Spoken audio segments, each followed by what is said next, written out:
ሰላም ጤና ይስጥልን ውድ የቻናላችን ተከታታዮች፣ ዛሬም አስደናቂ ታሪክ ይዘንላችሁ መጥተናል።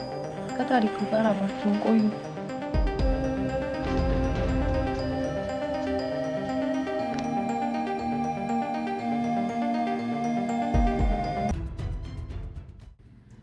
የዲፒ ኩፐር ሚስጥር። በአቪዬሽን ታሪክ ውስጥ እስከ ዛሬ ድረስ የዓለምን መርማሪዎችና የኤፍቢአይ ወኪሎች ጭንቅላት ያዞረ አንድ ትልቅ ሚስጥር አለ። ታሪኩ የሚጀምረው እንደ አውሮፓውያን አቆጣጠር ኖቬምበር 24 1971 በሳክራሜንቶ አሜሪካ ነው። አንድ ረጅም ጥቁር መነጽር ያደረገና ያማረ ልብስ የለበሰ ሰው ወደ አውሮፕላን ማረፊያ መጣ። ራሱን ዳን ቢ ኩፐር ወይም በታሪክ ዲቢ ኩፐር ብሎ በመጥራት ወደ ሲያትል የሚበር የአውሮፕላን ትኬት ገዛ። አውሮፕላኑን ተነስቶ በአየር ላይ እየተጓዘ ሳለ ይህ ሰው በጭምትነት ተቀምጦ የነበረበትን ወንበር ተነሳና ለአንዲት የበረራ አስተናጋጅ ትንሽ የታጠፈ ወረቀት ሰጣት። አስተናጋጇ መጀመሪያ ላይ ስልኩ ቁጥሩን የሰጣት መስሏት ቦርሳዋ ውስጥ ልታስቀምጠው ስትል ኩፐር ቀረብ ብሎ በዝቅተኛ ድምፅ እመቤቴ፣ የሰጠውሽን ወረቀት ብታነቢው ይሻላል፣ በኪሴ ውስጥ ቦምብ አለኝ አላት።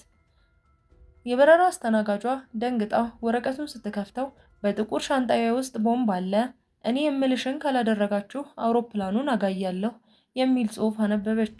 የኩፐር ጥያቄዎች ግልጽና ከባድ ነበሩ።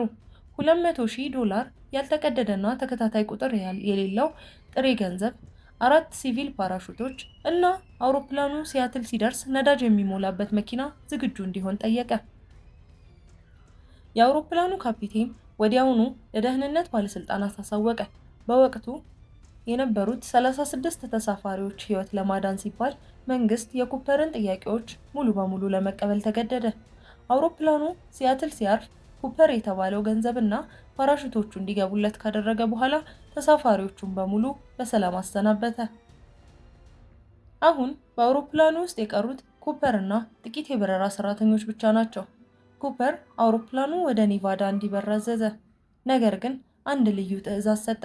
አውሮፕላኑ በጣም በዝቅተኛ ከፍታና በዝግታ እንዲበር አደረገ። ሌሊት ላይ ውጪው በከፍተኛ ማዕበል፣ ቅዝቃዜና ዝናብ እየተናወጠ ሳለ አውሮፕላኑ ጥቅጥቅ ያለ ደን ባለበት የዋሽንግተን ግዛት ላይ እየበረረ ነበር። ኩፐር ድንገት የአውሮፕላኑን የኋላ መውጫ በር ከፈተው። $200,000 ማሰሪያ ቦርሳውን በሰውነቱ ላይ አሰረ። ፓራሹቱን አጠለቀ። እናም ወደዚያ አስፈሪና ጨለማ ምሽት ያለምንም ፍርሃት ዘለለ። ከዚያ በኋላ ያ ሰው የት እንደደረሰ ፍንጭ አልተገኘም። በአሜሪካ ታሪክ ታይቶ የማይታወቅ ታላቅ ፍለጋ ተጀመረ። በሺዎች የሚቆጠሩ ወታደሮች፣ ሄሊኮፕተሮች፣ የደን ጠባቂዎችና የኤፍቢአይ መርማሪዎች ኩፐር የዘለለበትን ጥቅጥቅ ያለ ጫካ ለሳምንታት አዘዙት። ነገር ግን የፓራሹት ስባሪም ሆነ የሰው ምልክት ሊያገኙ አልቻሉም። ዲቢ ኩፐር በአየር ላይ እንደ ጉም በኖ ጠፋ። ከ9 ዓመታት በኋላ በ1980 አንድ ትንሽ ልጅ በአንድ ወንዝ ዳር አሸዋ ውስጥ ሲጫወት ድንገት የተቀበሩ የዶላር ጥቅሎችን አገኘ። ሲመረመር ዶላሮቹ ኩፐር ከዘረፈው ገንዘብ ውስጥ የተወሰኑት ወደ $5,800 ገደማ መሆናቸው ተረጋገጠ። ነገር ግን የቀረው ገንዘብም ሆነ የሰውየው አስክሬን አልተገኘም። በሕይወት ተረፈ ወይስ በዚያ ምሽት ጫካ ውስጥ ሞተ? እስከ ዛሬ ድረስ ማንም የሚያውቅ የለም። ጉዳዩ እስካሁንም የዓለማችን ትልቁ ያልተፈታ የአቪዬሽን ሚስጥር ሆኖ ቀጥሏል። እስኪ እናንተ ምን ይመስላችኋል? ዲቢ ኩፐር በዚያ አስፈሪ ምሽት በፓራሹት ዘሎ በሕይወት ተርፎ ይሆን ወይስ ጫካ ውስጥ ሕይወቱ አልፎ አስክሬኑ በዱር እንስሳት ተበላ?